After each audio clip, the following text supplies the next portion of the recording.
உண்மையிலே மகிழ்ச்சி உங்களை எல்லாம் சந்திக்கிறதுல. ஆண்டவர் இயேசு நம்ம எல்லாம் ஒன்று சேர்த்துருக்கிறார். எங்கே நீங்கள் இருந்தாலும், நான் எங்கே இருந்தாலும், நம்ம எல்லோரும் சகோதர சகோதரிகள். எல்லாருமே சகோதர சகோதரி. வேறு வேறு ஊர், வேறு வேறு இடத்துல, வேறு வேறு நாட்டில் இருந்து வந்தாலும் நம்ம எல்லாருமே சகோதர சகோதரிகள். சந்தோஷம். என்னை அறிமுகப்படுத்த போது ஆவிகளில் உலகத்தில் சஞ்சரிக்கிறவங்க அப்படிலாம் கிடையாதுடா. இதெல்லாம் 1 தீமோத்தேயு 1:15 பவுல் சொல்வார், பாவிகளிலும் பெரும் பாவி. ஆமென். நான் பெரிய பரிசுத்தமாக என்கிட்ட எல்லாமே இருக்கலாம், அங்கே வரல. இருக்கிற கழுசடையை தான் கொண்டு வந்து நிப்பாட்டுவார். அந்த கழுசடைகளில் பெரிய கழுசடை தான். அதுதான் உண்மை. இயேசுவுக்கே புகழ். இயேசுவுக்கே புகழ். இப்போ நீங்கள் சொல்கிறத ஆண்டவர் கேட்கணும்னு வந்திருக்கீங்களா? ஆண்டவர் சொல்கிறத நீங்கள் கேட்கணும்னு வந்திருக்கீங்களா? இந்த கேள்விக்கெல்லாம் டக்கு டக்குன்னு பதில் சொல்லக்கூடாது, சரியா? இதெல்லாம் சிக்கலான கேள்விங்க. நம்ம எங்கே போனாலும் ஒரு இது இல்லாமல் போக மாட்டோம். எது இல்லாமல் ஒரு இல்லை. எல்லாம் வேளாங்கண்ணியில் பாருங்கள், கொடிமரம் பூரா பூட்டாக போட்டிருக்காங்க. எங்களுக்கு பூட்டுறதுக்கு பூட்டை காணும். பூரா பூட்டாக போட்டிருக்காங்க. மஞ்சள் கயிறா தொட்டிலாக கட்டியிருக்காங்க. எல்லாம் அங்கே போகிறாங்க பாருங்கள். அப்புறம் முட்டு போட்டு நடக்கிறாங்க. எல்லாம் நல்லது தான், எல்லாம் நல்லது தான். மாதா சொல்கிறத கேட்கறதுக்கு போகிறாங்களா? இவங்க சொல்கிறத மாதா கேட்கணும்னு போகிறாங்களா? இல்லை. ஆமென். இல்லை. அதனால தான் நீங்கள் அவசரப்பட்டு பதில் சொல்லிடாதீங்க. ஏன்னா வரும்போது உங்கள் எல்லாருக்கும் ஒரு வேண்டுதல் இருக்கும். ஆமென். அங்கே போனேன், இங்கே போனேன், இங்கே போனால் நிச்சயம் அது நடக்கும். அதனால் தூரத்துக்கு போட்டுருங்க, சரியா? நான் ஒன்றும் ஆண்டவர்கிட்ட சொல்ல போகிறது இல்லை. ஆண்டவர் என்ன சொல்றாரோ அதை நான் கேட்க போறேன். ஆமென். ஆமென். எல்லாரும் சொல்வோம், ஆண்டவரே பேசும், ஆண்டவரே பேசும், உம் அடியா நான் கேட்கின்றேன். அதே மாதிரி நீங்க கேட்டதை ஆண்டவர் உங்களுக்கு கொடுக்கணுமா? ஆண்டவர் கொடுக்கறத நான் வாங்கணுமா?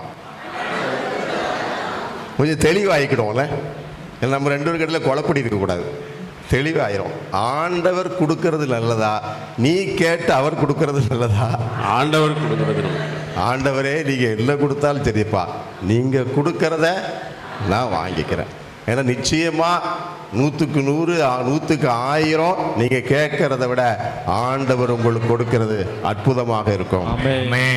ஏன்னா நீ கேட்டு கேட்டு கிடைக்கல சொல்லிக்கிட்டு இருக்க. ஆனா அவர் கொடுத்துக்கிட்டே இருக்கிறார். அவர் கொடுத்துக்கிட்டே இருக்கிறார். அதனால தான் இந்த 2 நாளும் நோ பர்சனல் அஜெண்டா. சரிதானா? ஒரு துண்டு சீட்டெலாம் உள்ளே கொடுக்கக்கூடாது. ஒரு வேண்டுதல், நேர்ச்சை அதெல்லாம் வேண்டாம். ஓப்பனாக வந்திருக்கோம். அவர் என்ன கொடுத்தாலும் வாங்குறதுக்கு தயார். அவர் என்ன பேசினாலும் கேட்கறதுக்கு தயார். அல்லேலூயா. ஏன்னா நம்ம ஆங்கிலத்தை ரீஸ்ட்ரக்சர்னு சொல்லுவாங்க. நம்ம வாழ்க்கையை ரீஸ்ட்ரக்சர் பண்ணணும். போகிற இடத்துலலாம் இதே மாதிரி கூட்டம் போட்டு சத்தம் போட்டு போய்கிட்டே இருக்கக்கூடாது. வாழ்க்கையை நம்ம புதுசாக கட்டமைச்சிட்டோம்னா எல்லாம் சரியாயிரும்.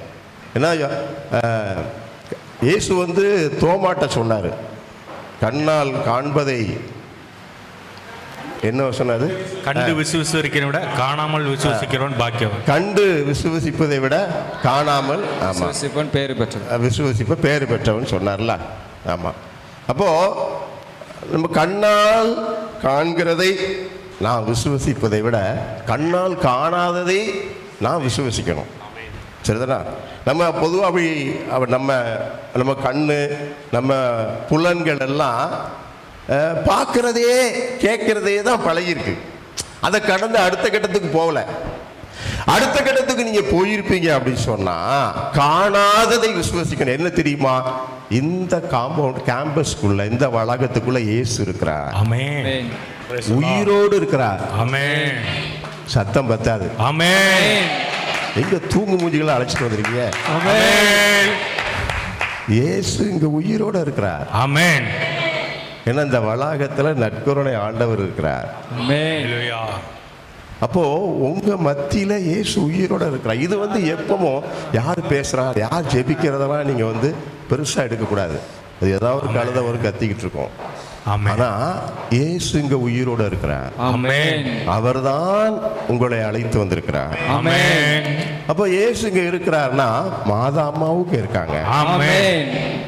இதை நீங்க நம்பினாலே போதும், இதை விசுவசிச்சாலே போதும், உங்களுக்கு பெரிய ஆசீர்வாதம் கிடைக்கும். பெரிய ஆசீர்வாதம் கிடைக்கும். அவர்கள் இங்கே நம்மோடு இருக்கிறார்கள். ஆமென். மாதாமா எப்படி அவங்க நாசரேத்துல இருந்தாங்களோ அதே மாதிரி அவங்க பிரசன்னம் இங்க இருக்கு. ஆமென். அப்ப இயேசுவை வளர்க்கறதுக்காக அந்த அம்மா இருந்தாங்க. இப்ப நம்மளெல்லாம் வளர்க்கறதுக்காக இருக்காங்க. மரியே வாழ்க. எல்லாரும் சொல்லுங்க, இயேசுவை வளர்த்த அன்பு தாயே, இயேசுவை வளர்த்த அன்பு தாயே, என்னையும் உம்முடைய பிள்ளையாக வளர்த்தருளும். உம்முடைய பிள்ளையாக வளர்த்தருளும். அவ்வளவுதான். நம்ம சொன்னா போதும், நம்ம பிள்ளையா கொடுத்துட்டா போதும். ஆமென். மாதா அம்மா வளர்த்துருவாங்க, நம்மளை வளர்த்துருவாங்க. அதனாலதான் அருள் நிறைந்தவளே வாழ்க. அதுக்கப்புறம் தான் உலகத்தின் மீட்பே தொடங்க ஆரம்பிச்சது. அந்த ஒரு வார்த்தையில தான் மீட்பே தொடங்குச்சுங்க. நீங்க இந்த மங்கள வார்த்தை அப்படிங்கிறது சாதாரண விஷயம் இல்லை.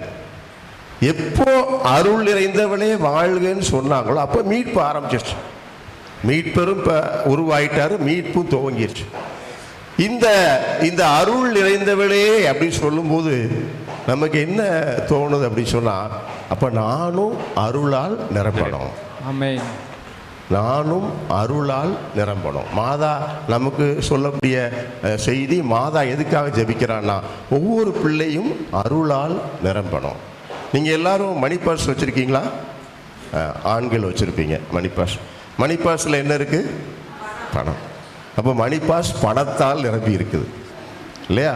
நம்ம வாழ்க்கை பொருளாலும் பணத்தாலும் பொருளாலும் நிரம்பி இருக்கு. கொஞ்சம் கூட கொஞ்சம் குறைய கொஞ்சம் கூட ஒவ்வொருத்தட்டே இருக்கும். பொருளால் வாழ்க்கை நிரம்பி இருக்கிறது. ஆனால் அருளால் நம்ம வாழ்க்கை நிரம்பணும். ஆமென். பொருள் பெரிதா அருள் பெரிதா? அருள். உடனே பதில் சொல்லி எனக்கே பயமா டக்குன்னு பதில் சொல்லியிருந்தாங்களே. ஆமாம். ஏன்னா நீட் எக்ஸாம் ஒழுங்காக எழுதணுன்னு தற்கொலை பண்ணியிருந்தாங்க. கடன் பிரச்சனை வந்துருச்சுன்னு தற்கொலை பண்ணிடுறாங்க. இப்போ வாரம் பேப்பரில் நியூஸை பார்த்து பழகிடுச்சு. நம்ம பார்த்து கடந்து போய்கிட்டே இருக்கோம். நேற்று கூட ஒரு நியூஸ் இல்லை, கடன் பிரச்சனையில் கணவன் எல்லாருக்கும் விஷத்தை கொடுத்து அவ்வளோ பேர் செத்ததுக்கப்புறம் இவர் குடிச்சிட்டு செத்து போயிட்டார். எவ்வளோ நல்ல தகப்பம் பாருங்க இல்லை? வீட்டில் 4 பேர் எல்லாம் குடிச்சு செத்து போயாச்சு. ஏன்னா அவருடைய நம்பிக்கை, அவருடைய அடித்தளம் எதுல இருக்கு? பொருள்ல, பணத்துல இருக்கு. பணம் இருந்தா வாழலாம். வாழ்க்கை எதுல இருக்கு? நீட்ல இருக்கு.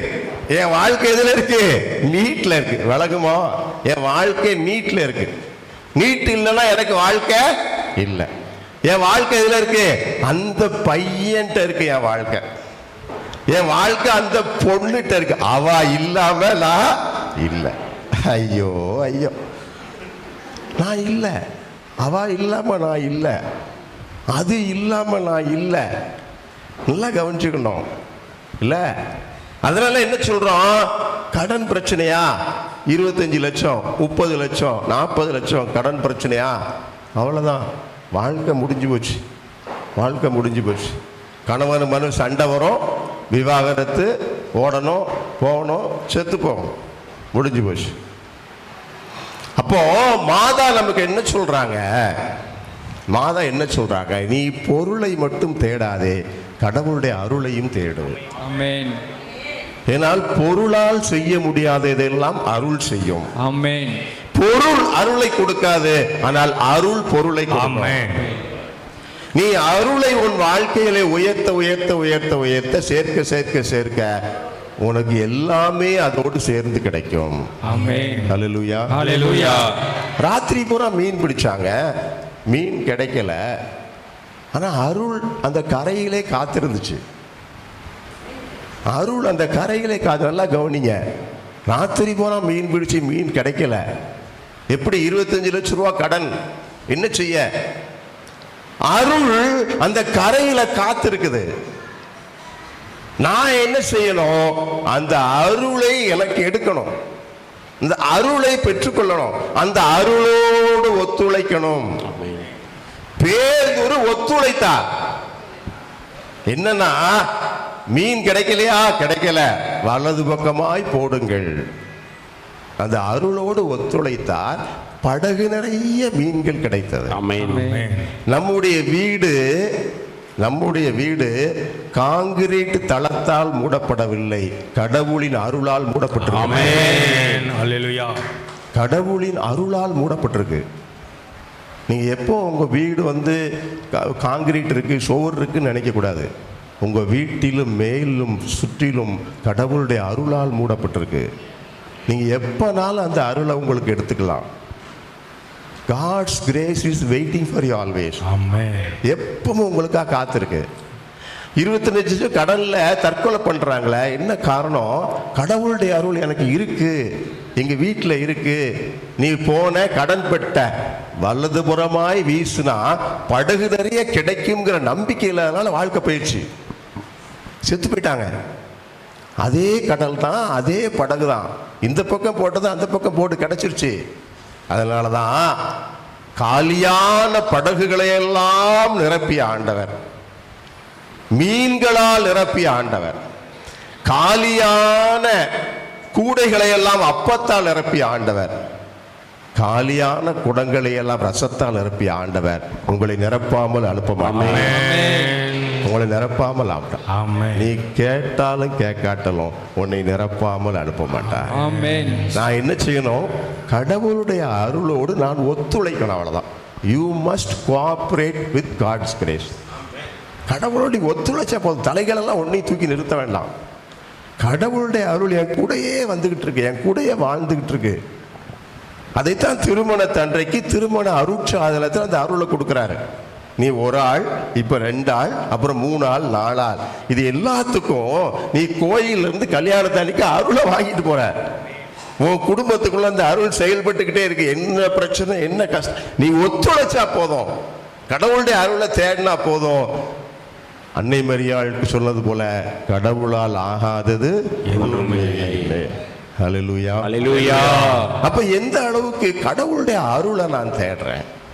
இன்னைக்கு அது ரொம்ப குறைஞ்சிருச்சு. எல்லாரும் பொருளை தான் தேடுறேன், நம்ம கண்ணால் பார்க்குறோம். கடவுளுடைய அருளை தேடக்கூடிய முயற்சிகள், கடவுள் அருளை தேடக்கூடிய ஆர்வங்கள் இன்றைக்கு குறைந்து கொண்டே இருக்கு. அதனால தான் பல சிக்கல்களில் நம்ம மாட்டிக்கிட்டு இருக்கோம். சரிதானா? அல்லேலூயா. அல்லேலூயா. இயேசுவுக்கே புகழ், இயேசுவுக்கே புகழ், இயேசுவுக்கே நன்றி, இயேசுவுக்கே நன்றி. அப்ப நம்முடைய தனிப்பட்ட வாழ்க்கையில நான் கடவுளுடைய அருளை எப்படிலாம் நான் தேடுறேன்? இந்த ஒரு அடிப்படையான கேள்வி நம்ம கேட்கணும். நான் கடவுளுடைய அருளை தேடுறேன், என் வாழ்க்கையில கடவுளுடைய அருள் அதிகமாகிக்கிட்டே இருக்கா? இல்ல பொருள், படிப்பு, பட்டம், பணம், சம்பளம், பேரு, புகழ், இதை நான் அதிகமாக்கிக்கிட்டு இருக்கேனா? அப்ப அன்னை மரியாள் நமக்கு சொல்லுகிற செய்தி, நீங்கள் ஒவ்வொருவரும் அருளால் நிரப்பப்பட வேண்டும். அருள் நிறைந்த மரியே வாழ்க, ஆண்டவர் உம்முடனே, பெண்களுக்குள் ஆசீர்வதிக்கப்பட்டவள் நீரே, உம்முடைய திருவயிற்றின் கனியாகிய இயேசுவும் ஆசீர்வதிக்கப்பட்டவரே. புனித மரியே, இறைவனின் தாயே, பாவிகளாயிருக்கிற எங்களுக்காக இப்பொழுதும் எங்கள் இறப்பின் வேளையிலும் வேண்டிக் கொள்ளும். ஆமென். யோவான் 1:17, யோவான் 1:17. திருச்சட்டம் மோசே வழியாக கொடுக்கப்பட்டது, அருளும் உண்மையும் இயேசு கிறிஸ்து வழியாய் வெளிப்பட்டன. அருள் இயேசு கிறிஸ்து வந்த பின்னால தான் அருளே வருது, அதுக்கு முன்னாடி அருள் கிடையாது. ஆமென். நல்லா தெரிஞ்சுக்கணும். இயேசு எப்போ அன்னை மரியாள் வயிற்றில் உருவானாரோ அங்கே அருள் உருவானது. அதனாலதான் மாதா அருளால் நிரம்பியவன். அல்லேலூயா. அப்ப அந்த அருள் எப்ப உருவாகுது? இயேசு உருவாகிற போது அருள் உருவாகிறது. அந்த இயேசு இந்த உலகத்தில் வந்தபோது அருள் வந்தது. அந்த அருள் இயேசு சிலுவையில் ரத்தம் சிந்தி உயிர் விட்டு உயிர்த்த பின்னால் அந்த அருள் உலகத்தில் எல்லாருக்கும் கொடுக்கப்படுகிறது. அதுல மாதாமா மட்டும் எப்படி ஸ்பெஷல்? இயேசு பிறந்து இறந்து உயிர்த்த பின்னால் இந்த உலகத்துக்கு வரக்கூடிய அருளை கடவுள் அதற்கு முன்பாகவே அன்னை மரியாளுக்கு கொடுத்தார். இயேசுவால் வரக்கூடிய அருளை இயேசுவுக்காக மாதா அம்மா முன்னாடியே சுமந்தாங்க. அப்ப அந்த இயேசு வழியாக நமக்கு அருள் கிடைக்கிறது. அதுல முக்கியமானது என்ன? இயேசு மனு உரு எடுத்தார். அந்த மனு உருவே கடவுளுடைய அருள் தான்.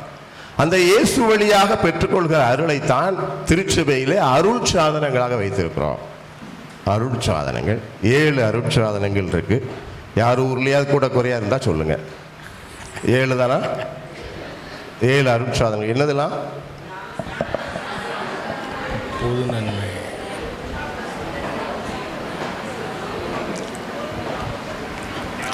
என்னன்னா என்ன கேள்வி கேட்டாலும் எல்லாம் சத்தமா பேசணும். சரிதானா? அவங்க தான் சொல்லுதாங்கன்னு நம்ம உட்காரக்கூடாது. இதெல்லாம் 7 அருட்சாதனைகள் இருக்குது. இந்த 7 அருட்சாதனங்கள் வழியாக கடவுளுடைய அருள் நமக்கு கொடுக்கப்படுகிறது. நாம் கடவுளுடைய அருளை இந்த அருட்சாதனங்கள் வழியாக பெற்றுக்கொள்கிறோம். ஏனென்றால் கத்தோலிக்க திருச்சபை அருட்சாதனங்கள் மையமான திருச்சபை. கத்தோலிக்க வாழ்வு அருட்சாதனம் சார்ந்த வாழ்வு. அருட்சாதனம் சார்ந்த வாழ்வு. அருட்சாதனம் இல்லாம கத்தோலிக்க திருச்சபையும் கிடையாது, கத்தோலிக்க வாழ்வும் கிடையாது, கத்தோலிக்க வாழ்வை வாழவும் முடியாது. இந்த அருட்சாதனம் தான் முக்கியமான. கத்தோலிக்க திருவை அப்படின்னு நம்ம நற்கருணைன்னு சொல்லுவோம். நற்கருணை அருட்சாதனம் தானே. 7 அருட்சாதனங்கள் அது ஒன்று. ஆனால் தலைமை அருட்சாதனம் முதன்மையாக பிளஸ்ஸட் சாக்ரமெண்ட். எல்லாமே சாக்ரமெண்ட் தான். நற்கருணை மட்டும் பிளஸ்ஸட் சாக்ரமெண்ட், திவ்ய நற்கருணை சொல்றோம்ல, தூய நற்கருணை. அப்போ அருட்சாதனங்கள் நமக்கு முக்கியமானது நம்முடைய கத்தோலிக்க வாழ்வுக்கு. ஏன்னா இதை திருப்பி திருப்பி இப்போ சொல்ல வேண்டியது. இப்போ நீங்களே சொல்லுங்களேன். இப்போ உங்களை தனிப்பட்ட முறையில் கேட்டாச்சுன்னு சொன்னால் எல்லாரும் உறுதி பூசுதல் பெற்றிருக்கீங்களா? யோசித்துக்கோங்க. எல்லாரும் உறுதி பூசுதல் பெற்றிருக்கீங்களா? சரியானா? அடுத்து எவ்வளோ நாளைக்கு ஒரு தடவை நீங்கள் பாவ சங்கீதனம் பண்ணுறீங்க? யோசித்து பாரு. ஏன்னா அருள் சாதனம் முக்கியம். கதை கேட்டுட்டு போகிறது முக்கியம் இல்லை, அதை நம்ம திருப்பி திருப்பி சொல்றது முக்கியம் இல்லை. அந்த அருள் சாதனத்தின் வழியாக என் வாழ்வுக்கான, கிறிஸ்துவ வாழ்வுக்கான அருளை நான் பெறுகிறேனா? அப்ப என்ன அர்த்தம்? எனக்கே அருள் சாதனத்து மேல நம்பிக்கை இல்லை, அதனாலதான் வருஷத்துக்கு ஒரு தடவை பாவ சங்கீதனம் பண்றேன், இல்லைன்னா 5 மாசம் 6 மாசத்துக்கு ஒரு தடவை பண்றேன். எவ்வளவு நாளைக்கு ஒரு தடவை பாவ சங்கீதனம் பண்ணணும்? அதெல்லாம் கொஞ்சம் டூ மச்சு. நீங்க போனாலும் ஆள் இருக்காது, நீங்க பண்ணாலும் போய் கேட்கறதுக்கு ஆள் இருக்காது. நம்ம இங்க வருஷத்துக்கு ஒரு தடவை கேட்க மாட்டேங்கிறாங்க, நீங்க வாரம் டெய்லி. நம்ம என்ன சொல்றோம்னா மாதத்துக்கு ஒரு முறையாகும் குறைஞ்சது, இல்லை மாதம் ஒரு முறை எல்லாருக்கும் கட்டாயம். சரிதானா? வாரத்துக்கு ஒரு முறை பண்றது உங்க. ஏன்னா புனித 2ஆம் ஜான் பால் வாரத்துக்கு 3 தடவை பண்ணியிருக்கிறார். வாரத்துக்கு 3 தடவை ஒப்புர வருஷம் பண்ணியிருக்கிறார் இல்லையா? அப்போ இந்த அருட்சாதனத்தை நான் தேடாமல் இருக்கிறேன் அப்படின்னா நான் அருள் வாழ்வில் இல்லை. எனக்கு அருட்சாதனத்தை மேல நம்பிக்கை இல்லை. எனக்கு ஆசீர்வாதம் வேணும்னா நான் என்ன நினைக்கிறேன்? எனக்கு ஆசீர்வாதம் ஒரு மாலையை போடணும், ஒரு மெழுகுதிரியை பொருத்தணும், கோயிலை சுத்தி கும்பிடணும், முட்டி போட்டு நடக்கணும், வேளாங்கண்ணிக்கு திரியாத்திரை போகணும், இதெல்லாம் எனக்கு அருள் கிடைக்கும் நினைக்கிறேன். Hello your honour, note this point. சரிதானா? இல்லை நான் மொட்டை போடணும், ஒரு கடாயை வெட்டணும், அப்ப எனக்கு அருள் கிடைச்சிடும் நான் நினைக்கிறேன். அது ஓ ரூட்டு. ஆண்டவர் இயேசுவின் ரூட் என்ன தெரியுமா? உனக்கு என்ன வேணும்னாலும் அருட்சாதனங்கள் வழியாக உனக்கு கடவுளுடைய அருள் கிடைக்கும். ஆமென். அப்ப ஏன் நான் அருள் சாதனத்தை விட்டு தூரமா போய்கிட்டு இருக்கிறேன்? நான் சொன்ன வேளாங்கண்ணியில் கொடிமரத்தில் பூட்டா போட்டிருக்காங்க, நான் கிண்டல் பண்ணி சொல்லலை. அது கிறிஸ்துவை அறியாத மக்கள் செய்யலாம். நீ போய் அது செய்யக்கூடாது. நீ உனக்கு அருள் வேணும், கடவுளுடைய இறக்க வேணும்னா மாலையை போட்டால் வந்துடும், தேர தூக்கலாம் வந்துடலாம். முதல் நாள் ஒரு வீடியோ அனுப்பலாங்க. அதுக்கு நான் தான் அந்த ஊரில் கொடியேற்றி வச்சேன். ஏன்டா கொடியேற்றி வச்சேன்? அதில் திருவிழாவுக்கு தேர் தூக்குறாங்க. சரிதானா? ஒரு 3 தேர் வருது. குழந்தை இயேசு, மாதா, அப்புறம் வரிசையாக வர கூப்பிட்டு போகிறாங்க. அதுக்கு முன்னாடி செண்ட மேளத்தில் சினிமா பாட்டு வாசிக்கிறாங்க. சினிமா பாட்டில் இவங்க ஊருக்காரங்க கூட ஒயிலாடுறாங்க. அதுக்கு முன்னாடி என்னங்கடா மாதா சப்பரத்துக்கு முன்னாடி, இது ஒரு ஊரில் கிடையாதுங்க, உங்கள் ஊர்கள்லையும் இருக்கும்.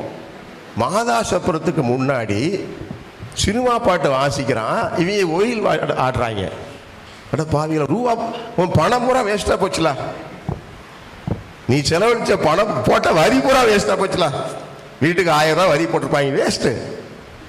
இனி மாதாச்சப்புறத்துக்கு முன்னாடி செண்ட மேள வாசித்துக்கிட்டு ஒயில் ஆடினா உனக்கு என்ன கிடைக்கும்? பாவம் தான் கிடைக்கும். ஆசீர்வாதம் கிடைக்குமா? நம்ம ஆட்கள் ஆசீர்வாதத்தாரர்கள் எப்படி கேட்குறாங்க பாருங்க. மாதாசப்புறத்துக்கு முன்னாடி சினிமா பாட்டு வாசித்துட்டு போகிறது, இல்லை ட்ரம் செட்டு வாசித்துக்கிட்டு கதை பேசிக்கிட்டு போகிறது, இதெல்லாம் ஒன்றும் கிடைக்காது. அருள் சாதனங்களின் வழியாகத்தான் கடவுளுடைய அருள் நமக்கு கிடைக்கும். ஆமென். இயேசுவுக்கே புகழ், இயேசுவுக்கே புகழ், இயேசுவுக்கே நன்றி, இயேசுவுக்கே நன்றி. அப்ப நான் எப்படி அருள் சாதனத்தை நாடுகிறேன்? இது ஒரு அடிப்படையான கேள்வி நம்ம கேட்கணும். ரெண்டாவது, இப்போ உங்க ஊர்லயே நீங்க வந்து யோசித்து பாருங்களேன். நீங்க ஊர் பேரை சொல்ல வேண்டாம், உங்க குடும்பத்தை முதல்ல குடும்பத்தை வச்சுக்கிடும். உங்க குடும்பத்தில் உங்களுக்கு தெரிஞ்சவங்க உங்க ஊர்ல குழந்தை பிறந்து எத்தனை மாசம் கழிச்சு ஞானஸ்தானம் கொடுக்காங்க? சரிதெல்லாம் நீ யோசித்து பாரு. எத்தனை மாசம் கழிச்சு? இப்போ நான் பிறந்தப்ப 30வது நாள் 40வது நாளே கொடுத்துருவாங்க. அப்போ சொல்லுவாங்க, 40வது நாள் ஆயிடுச்சு, இல்லை ஞானஸ்தானம் கொடுக்காம இருக்க, போய் ஞானஸ்தானம் கொடுன்னு சொல்லுவாங்க. சரியா? இப்போ எப்படி 5 மாதம் தானே ஆகுது, இப்போ இல்லை 6 மாதம் தானே ஆகுது. அப்படி அப்போ ஞானஸ்தானம் கொடுக்கறது தள்ளி போய்கிட்டே இது கொடுக்க மாட்டேங்காங்க. ஒன்று உறுதி பூசுதல். உங்கள் ஊருக்கு ஆயர் வந்து பிஷப் வந்து உறுதி பூசுதல் கொடுத்து எத்தனை வருஷம் இருக்கும்? சரிதா? நான் 12 வருஷம் 13 வருஷம் ஊரில் பார்க்குறேன். பூரா 40 வயசுல வந்து நிற்கிறாங்க உறுதி பூசுதலுக்கு. அப்போ என்ன அர்த்தம்? பள்ளிக்கூடத்துக்கு போகிறதுல இந்த ஊரில் உறுதி பூசலே கொடுக்கல. எங்கெங்க இருக்கோம் நம்ம? எங்கே இருக்கோம்? நீங்களே உங்கள் ஊரில் கணக்கெடுத்து பாருங்கள். அருட்சாதன வாழ்வு எப்படி இருக்குது? எந்த பங்கில் அருட்சாதன வாழ்வு இல்லையோ அங்கே அருள் இருக்காது, அங்கே கிறிஸ்துவ வாழ்க்கை இருக்காது, கிறிஸ்துவ வாழ்க்கை இருக்காது. அப்போ இன்றைக்கு மிகப்பெரிய பின்னடைவில் இருக்கிறோம். ஏன்னா அன்னை மரியாளுக்குள் அருளை உருவாக்கிய தூய ஆவியானவர் தான் இந்த அருள் சாதனத்தை நமக்கு கொடுக்கிறார். இயேசுவுக்கே புகழ், இயேசுவுக்கே புகழ். அன்னை மரியாளுக்குள் அருளை உருவாக்கியவர் தான். ஏன்னா கத்தோலிக்க மறைக்கல்வி எண் 1116. நீங்கள் 1100 இருந்து பார்த்தீங்கன்னா மறைக்கல்வியில் அருட்சாதனங்களை பற்றி தான் நம்ம வாசிக்கிறோம். அதில் 1116 சொல்லுகிறது, அருள் என்பது தூய ஆவியின் அருள் தான். ஆமென். தூய ஆவியானவர் தான் அருளாக இயேசுவை இந்த உலகத்துக்கு கொண்டு வந்தார். அதே தூய ஆவியானவர் தான் அருட்சாதனமாக நமக்கு அருளை கொடுக்கிறார். ஆமென். அல்லேலூயா, அல்லேலூயா. கிறிஸ்துவுக்குள் வாழு, எப்போதும் வெற்றி உண்டு. கிறிஸ்துவ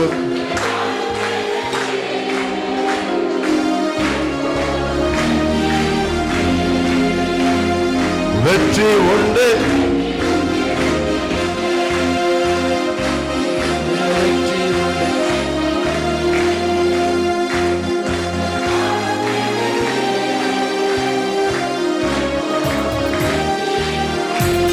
அப்போ அருட்சாதனங்கள் வழியாக கடவுளுடைய அருளை பெற்றுக்கொள்கிறோம்.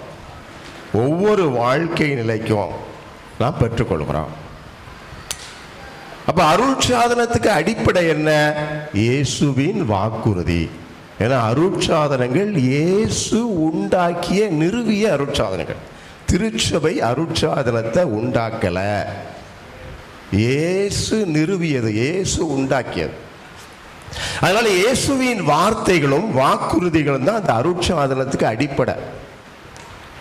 அந்த வார்த்தைய, அந்த வாக்குறுதியை ஆவியானவர் செயல்படுத்துகிறார். இயேசுவின் வார்த்தையை, இயேசுவின் வாக்குறுதியை ஆவியானவர் செயல்படுத்தி நமக்கு அருளை கொடுக்கிறார். ஆமென். அல்லேலூயா, அல்லேலூயா.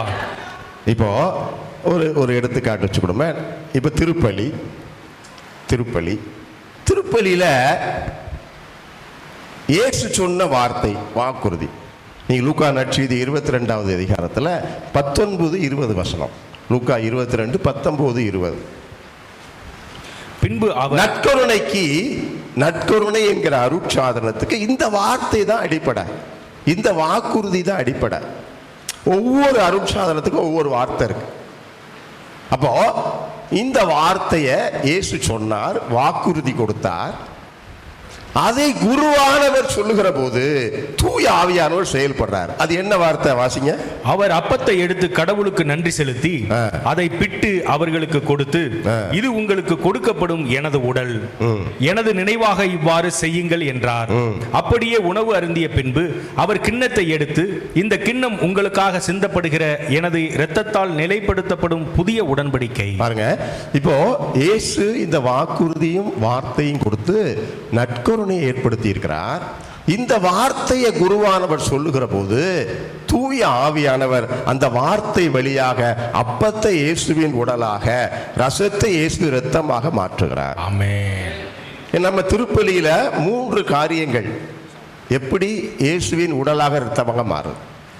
நீ மற்ற சபைகளில் அவங்க இயேசுவின் உடல் இரத்தம் கிடையாது. ஏன்னா மற்ற சபைகளில் பலி கிடையாது,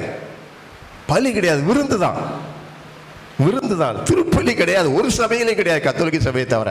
நல்லா தெரிஞ்சுக்கோங்க, விருந்து தான். அந்த விருந்து என்ன தெரியுமா? இயேசு உடல் ரத்தம் கிடையாது. அந்த விருந்து திராட்சை ரசம், திராட்சை ஜூஸ் இருக்குல்ல, கிரேப் ஜூஸ். அந்த கிரேப் ஜூஸும் ஒரு அப்பம் தான் அவங்களுக்கு. அவதான். ஏன்னா அவங்களுக்கு திருப்பலியிலையும் நம்பிக்கை கிடையாது, இயேசுவின் உடலாக இரத்தமாக மாறுதலையும் அவங்களுக்கு திருவிருந்து தான். நான் படித்தது மட்டும் கிடையாது, ஒரு சிஎஸ்சி சர்ச்சு பிரதிஷ்டை விழாவுக்கு போயிருந்தேன். அதனால் எங்கள் பாரிஷ் அதெல்லாம் போயிருந்தேன். அப்போது நிறையா பாஸ்டர்கள் வந்தாங்க, ஐயர்கள்லாம் வந்தாங்க. நான் அப்போ அந்த பிஷப் என்னையை கூப்பிட்டு பக்கத்தில் நின்றுக்கோங்கிட்டார். அவங்க திருவிருந்தில் பக்கத்தில் நின்றுக்கிட்டேன்.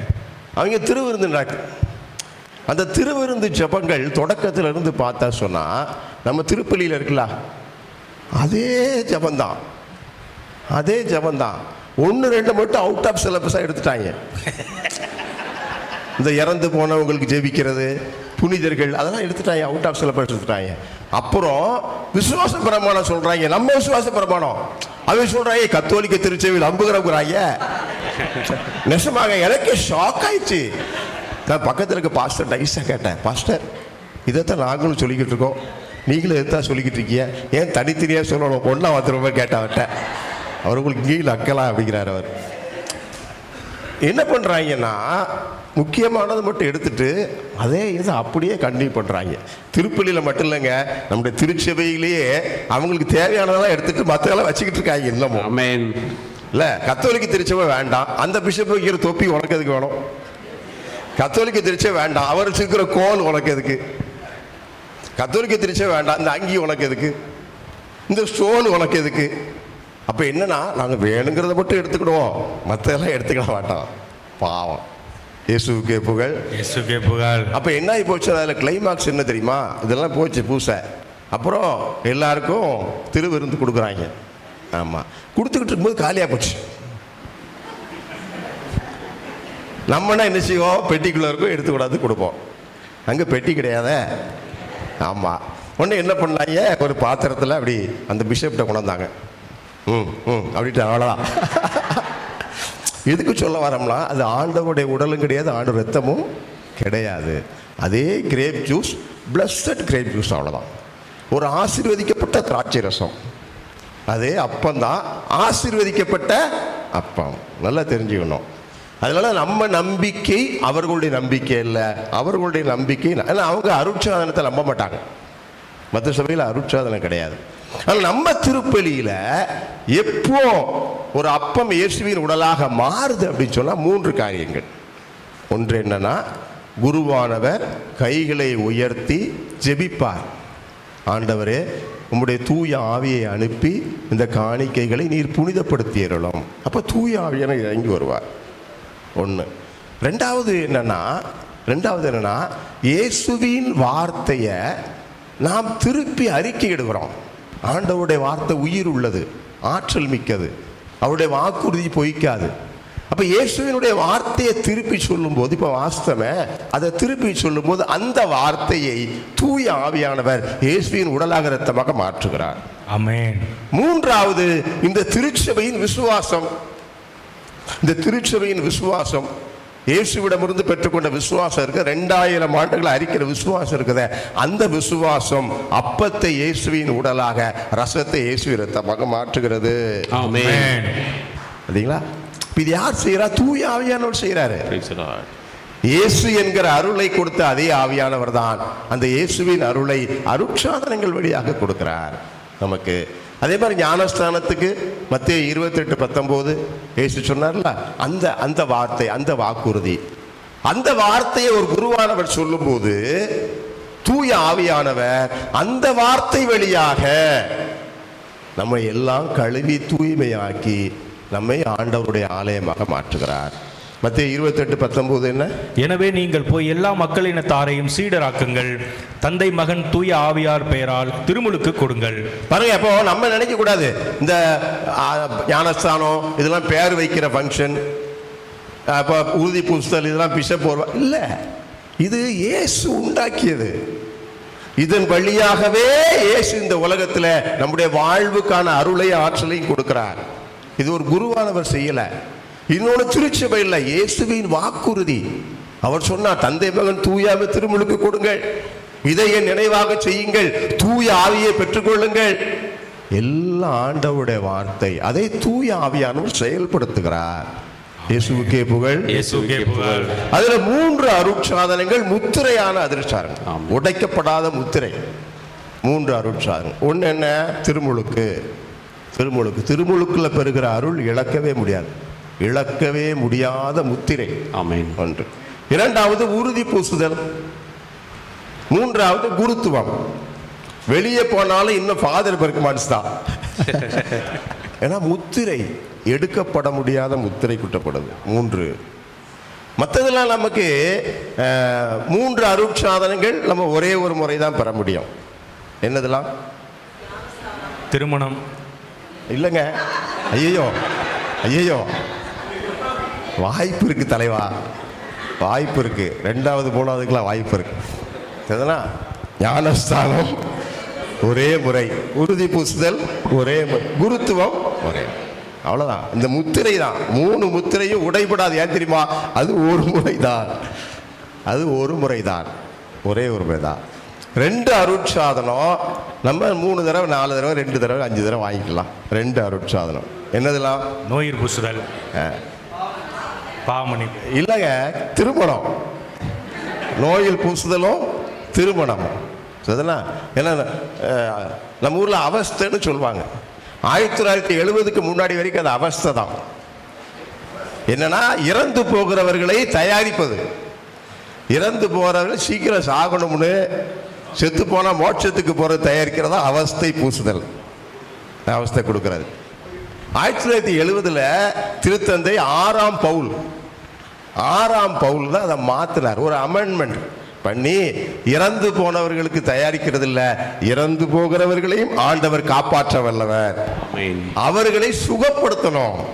எனவே நோயில் பூசுதல் நம்ம யாக்கோபு 5ஆம் அதிகாரம் 14வது வசனம் சொல்லுகிறது, உங்களுள் எவனாவது நோயாளியாக இருந்தால், அது வாசிங்க, உங்களுள் யாராவது நோயுற்று இருந்தால் திருச்சபையின் மூப்பர்களை அழைத்து வாருங்கள், அவர்கள் ஆண்டவது பெயரால் அவர் மீது எண்ணெய் பூசி இறைவனிடம் வேண்டுவார்கள். அப்போ அந்த நோயில் பூசுதல் வருது.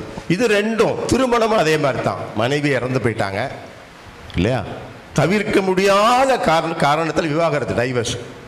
இப்போ வாங்குற டைவர்ஸ் இல்லை, தவிர்க்க முடியாத காரணத்தில். இப்போதான் சொல்கிறேன், ஏன் டைவர்ஸ் அதிகமாகுது தெரியுமா? கடவுளுடைய அருளை நம்பலை, கடவுளுடைய அருளோடு ஒத்துழைக்கலை, அருட்சாதனமே கிடையாது உனக்கு. ராத்திரி பகலும் ஐடி கம்பெனி, ஞாயிற்றுக்கிழமை பூசை கிடையாது, பூசைக்கு போகிறதில்ல. பல வருஷம் கழிச்சு பூசைக்கு வந்ததே கல்யாண பூசைக்கு தான். அதுக்கப்புறம் பூசைக்கு வர்றது உன் பிள்ளை ஞானஸ்தானத்துக்கு வர்றது, அவர் விளங்குமா குடும்பம்? டைவர்ஸ் தான் ஆகும். டைவர்ஸ். நான் இன்னைக்கு சொல்றேன், நீ தினமும் பூசை பாரு, பைபிள் வாசி, பாவசங்கீதம் பண்ணு, டைவர்ஸே வராது, வாய்ப்பே கிடையாது.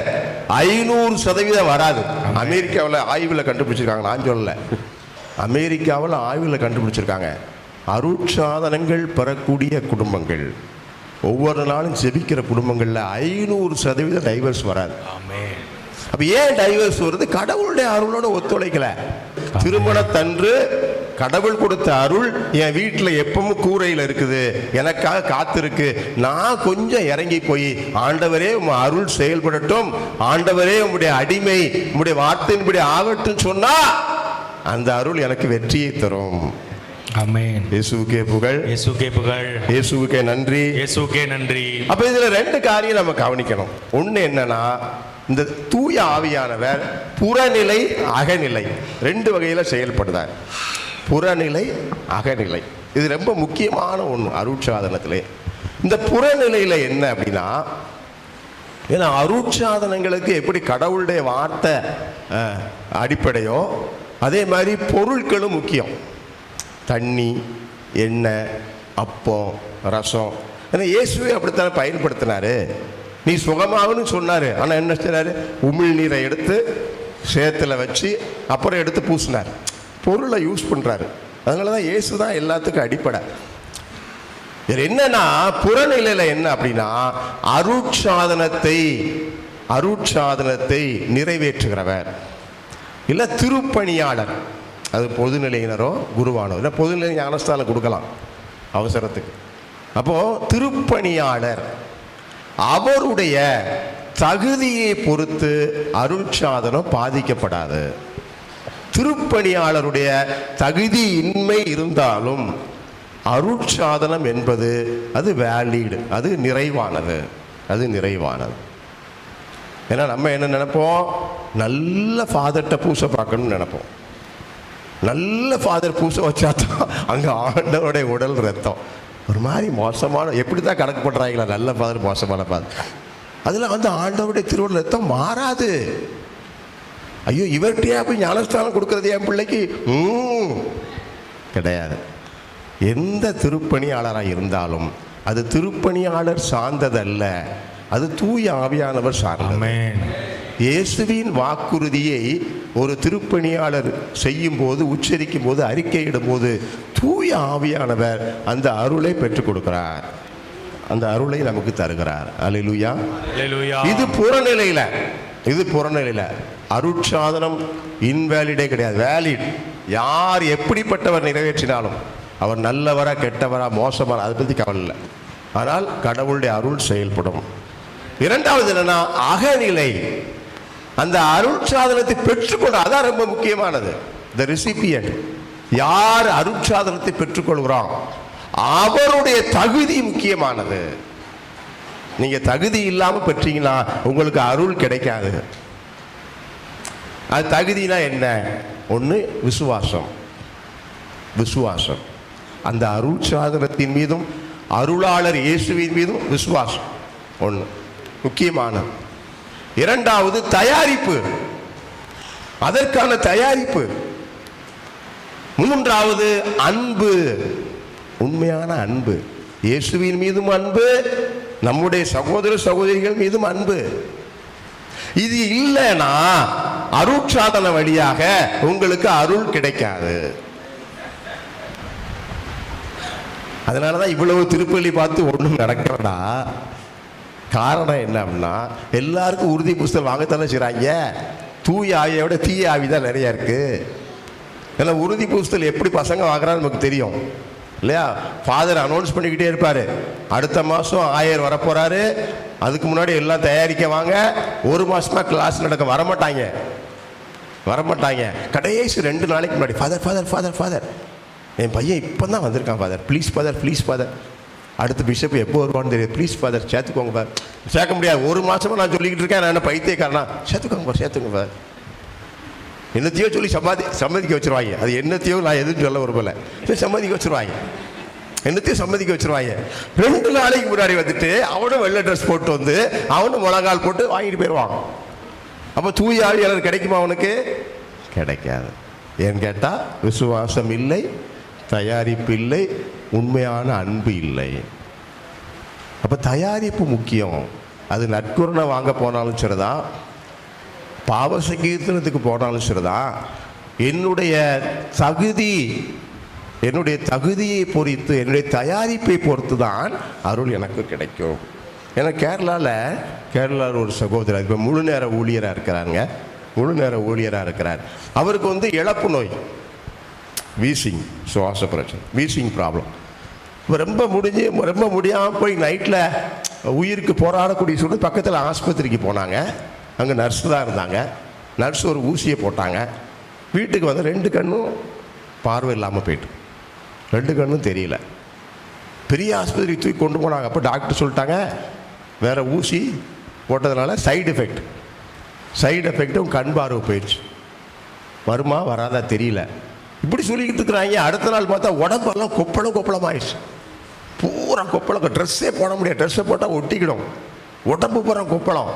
டாக்டர் சொல்லிட்டாங்க, ரத்தத்தில் எல்லாம் கலந்து போச்சு, இனி ரொம்ப கஷ்டம். 3 நாள் தான் டைம். ஒன்றை தொட்டு எல்லாம் பிரச்சனையாகும். பெரிய ஆஸ்பத்திரி ஒன்றும் செய்ய முடியாட்டாங்க. அப்போ அவர் சொன்னார், அவங்க அம்மாட்ட, ஏமா நான் பாவ சங்கீர்த்தனம் பண்ணணுமா? ஏன்னா 3 நாள்னு சொல்லிட்டாங்க, பாவ சங்கீர்த்தனம் பண்ணணும். ஒன்று ஒரு ஃபாதரை ஏற்பாடு பண்ணாங்க, பாவ சங்கீர்த்தனம் பண்ணாங்க, போயிட்டாங்க. அடுத்த நாள் சொன்னார், எனக்கு நற்கருணை வேணும், நற்கருணை கொண்டாட சொல்லுங்கள். ஒரு குருவானவர் வந்து அந்த ஆஸ்பத்திரியில் ட்ரெஸ்ஸு போட முடியாமல் வாழை இலையை மேலேயும் கீழேயும் மூடி வச்சுருக்காங்க. ஏன்னா பூரா கொப்பளம்.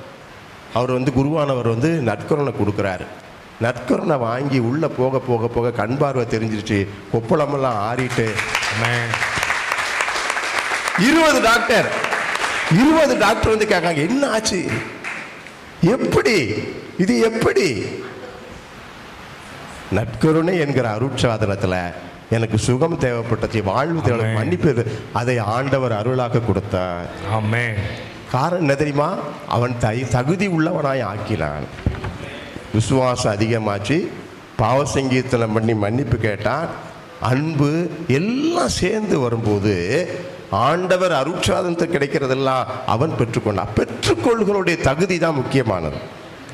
பெற்றுக்கொள்களுடைய மனநல முக்கியமானது. அதை பொறுத்து தான் கடவுளுடைய அருள் நமக்கு கிடைக்கும். ஏன்னா அருள் சாதனத்துக்கு விளக்க சொல்லுவாங்க, காண முடியாத அருளை காண்கின்ற அடையாளங்கள் வழியாக பெற்றுக்கொள்ளும். ஆங்கிலத்தில் வந்து விசிபிள் சைன், இன்விசிபிள் கிரேஸ்.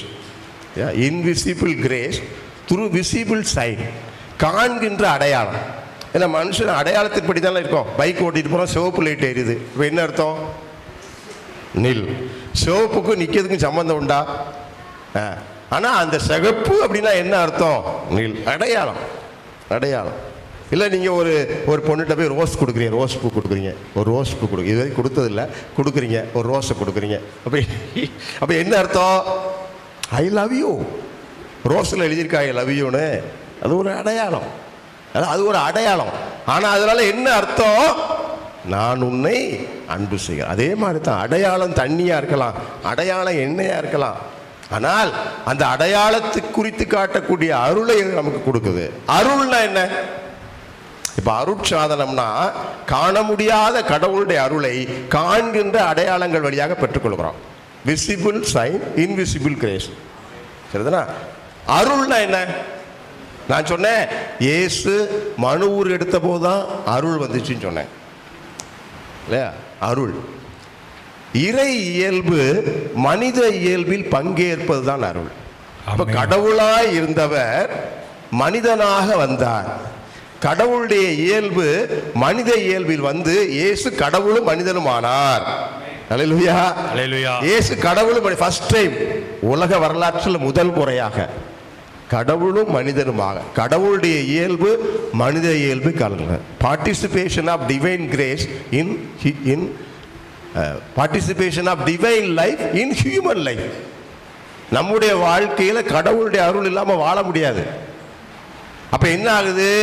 இறை இயல்பு, இறை அருள் எனக்குள்ளே பங்கேற்கும் போது நான் அவருடைய அருளை பெறுகிறேன். இறை இயல்பு மனித இயல்பில் பங்கேற்பதுதான் அருள்.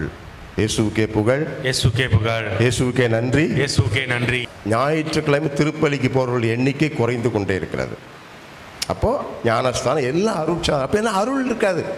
அப்போ நமக்கு எண்ணிய நான் சொல்றேன், உங்களை நீங்க சொல்லணும்னா அருட்சாதனத்தை தேடுறனா. இப்போ ஞானஸ்தானம் உங்களுக்கு தேவையில்லை, உறுதி பூசல் தேவையில்லை, பெற்றுக்கொண்டீங்க சரியா? 2 அருட்சாதனம் தான் எப்பனாலும் பெற்றுக்கொள்ளலாம், டெய்லி பெற்றுக்கொள்ளலாம். ஒன்று ஒப்புரவு, இன்னொன்று நற்கருணை. ஒப்புரவு என்னை தூய்மையாக மாற்றுகிறது, புனிதராக மாற்றுகிறது. நற்கருணை நான் தூய்மையாக வாழ எனக்கு வாழ்வும் ஆற்றலும் கொடுக்கிறேன். இந்த ரெண்டு சும்மா இயேசு உண்டாக்கலை, எதையுமே திருச்சபை சும்மா எதையும் பின்பற்றலை. இந்த ரெண்டு அருட்சாதனம், நீ டெய்லி புனிதனாகலாம், நீ டெய்லி தூய வாழ்வில் வாழலாம். இந்த ரெண்டு அருட்சாதனம் பார்த்தீங்களா. நான் தனிப்பட்ட முறையில் அருட்சாதன வாழ்க்கையிலும் தூரமாக போயிட்டேனா, அதை தேடாமல் இருக்கிறேனா, அப்போ என்ன அர்த்தம்? இதான் சரியான நேரம், எனக்கு எச்சரிக்கை, எச்சரிக்கை. நீ அருளை இழந்துக்கிட்டே போகிற, உன் வண்டி சீக்கிரம் ஆஃப் ஆயிரும், உன் வண்டி சீக்கிரம் ஆஃப் ஆயிரும். அப்போ அந்த அருளை நான் இன்னும் அடிக்கடி, எந்த அருட்சாதனம் எனக்கு அடிக்கடி கொடுக்கப்படுகிறதோ இன்னும் அடிக்கடி போவேன், அடிக்கடி அருளை பெற்றுக்கொள்வேன். இப்போ பாவ சங்கீதம் நான் 6 மாதத்துக்கு ஒரு தடவை அப்படின்னு நினைந்தான், உன்னுடைய ஆன்மா மழுங்கி போயிடுச்சுன்னு அர்த்தம். உனக்கு எதுவுமே பாவமாக தெரியல, அது ஒரு ஆபத்தான அறிகுறி. போய் பாவ சங்கீதம் பண்ணதுக்கு என்ன பாவம் பண்ணிட்டேன்னா, இப்போ என்ன அர்த்தம்? ரொம்ப டேஞ்சராக இருக்கிறதா, ரொம்ப டேஞ்சராக அர்த்தம். இல்லை, உனக்கு சின்ன சின்ன பாவம் ஞாபகம், அது இன்னைக்கு நாளைக்கு நல்லா கவனிச்சுக்கோங்க. இன்னைக்கு நாளைக்கு நீங்கள் பாவ சங்கீதனம் பண்ணுறதா இருந்தால் ஒரு பொது பாவ சங்கீதனம் பண்ணுங்க. உங்கள் வாழ்நாள் பாவ சங்கீதனம். நிறைய விஷயம் சொல்லாமல் விட்டுருப்போம், நிறைய விஷயம் மறந்து போயிருப்போம். நீங்கள் கேளுங்க, ஆண்டவர் சொல்வார். நீங்கள் பிறந்ததுலேருந்து இது வரைக்கும் பொது பாவ சங்கீதனம் பண்ணலைன்னா அதை பண்ணுங்க. பூரா நோட்டை போட்டு எழுதுங்க. எதெல்லாம் பாவம் செஞ்சு சொல்லாமல் விட்டுருக்கிறீங்க, எதெல்லாம் மறந்து போயிருக்கிறீங்க அத்தனையும். ஏன்னா எந்த பாவத்தை மறந்தமோ அதுதான் நமக்கு எதிராக வந்து நிற்கும் நடுத்தீர்ப்பில். இயேசுக்கே புகழ், இயேசுக்கே புகழ். இயேசு ரொம்ப அண்டர்ஸ்டாண்டிங்க. உங்கள் வீட்டுக்காரரை விட அவர் ரொம்ப அண்டர்ஸ்டாண்டிங். உங்கள் அப்பா அம்மாவோட சோ அண்டர்ஸ்டாண்டிங். அவரை மாதிரி புரிந்து கொண்டவர் உலகத்தில் யாருமே யாருமே இல்லை, யாருமே இல்லை. அவர் இஸ் சூப்பர் மேன். அதெல்லாம் அவரை மேடு மேனுங்கிறாங்க. புனித பௌஸ்தீனா வந்து ஈஸ் எ டிவைன் லுனாட்டிக்னு சொல்கிறாங்க. சரியா, ஒரு தெய்வீக கிறுக்கு அப்படின்னு சொல்லுவாங்க. ஏன்னா நீங்கள் என்ன பண்ணாலும் உங்கள் பின்னாடியே வராருல, அப்போ என்ன சொல்ல, கிறுக்குன்னு தானே சொல்லுவாங்க. நீ என்ன பண்ணாலும் உன்னை விட்டு போக மாட்டேன், உன்னையும் விலக மாட்டேன், இல்லை கிறுக்குன்னு தான் அவரை சொல்லுவாங்க. Is oh understanding. அல்லேலூயா, அல்லேலூயா. இயேசுவுக்கே புகழ், இயேசுவுக்கே புகழ். அப்போ நீங்களும் உங்கள் குடும்பமும் அருட்சாதன வாழ்க்கையில் வளரணும். இன்னைக்கு பெரிய சேலஞ்ச். உங்கள் பிள்ளைகள் பாவ சங்கீதனம் பண்ணுறாங்களா, திருப்பலிக்கு அடிக்கடி போகிறாங்களா, அதை நீங்கள் செக் பண்ணிக்கிட்டு, யாருன்னு உறுதி பூசல் வீட்டில் வாங்காமல் இருக்காங்களா, ஞானஸ்தானம் வாங்காமல் இருக்காங்களா.